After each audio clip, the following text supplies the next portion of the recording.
ជប់សិនអ្នកទាំងអស់គ្នាកុំតើណាអូសតាណាបើសិនជានៅលើខ្លួនអ្នកទាំងអស់គ្នាមានសញ្ញាសម្គាល់បែបនេះហើយអ្នកទាំងអស់គ្នាកើតនៅក្នុងអំឡុងឆ្នាំ1970ដល់ឆ្នាំ1999ទៀតនោះគឺមានន័យថាអ្នកទាំងអស់គ្នាគឺជាមនុស្សដែលមានលក្ខណៈពិសេសលើសគេឬក៏គេហៅថា Indigo Children កាលពីមួយរយៈមុនមានការនិយាយតៗគ្នាថាបើសិនជាអ្នកណាដែលមានសញ្ញាសម្គាល់បែបនេះនៅលើខ្លួនគេនៅចំកំពូលដៃឬក៏នៅចំកដៃនោះមានន័យថានៅលើខ្លួនរបស់ពួកគេគឺមាន Indigo Mark ដែលមានន័យថាម្នាក់នឹងគាត់ច្បាស់ជា Indigo Children ហើយអញ្ចឹងខ្ញុំបញ្ជាក់ម្ដងទៀតអ្នកទាំងអស់គ្នាប្រសិនបើអ្នកទាំងអស់គ្នាកើតនៅអំឡុងឆ្នាំ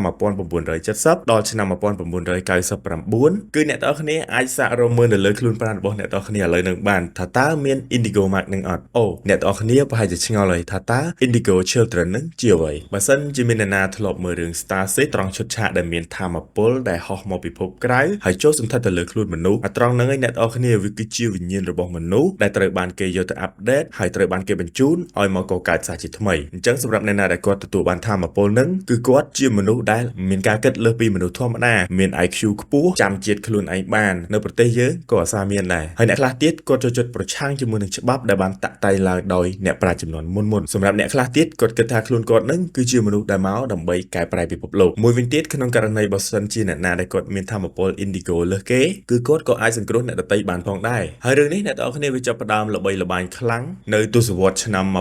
1970ដល់ឆ្នាំ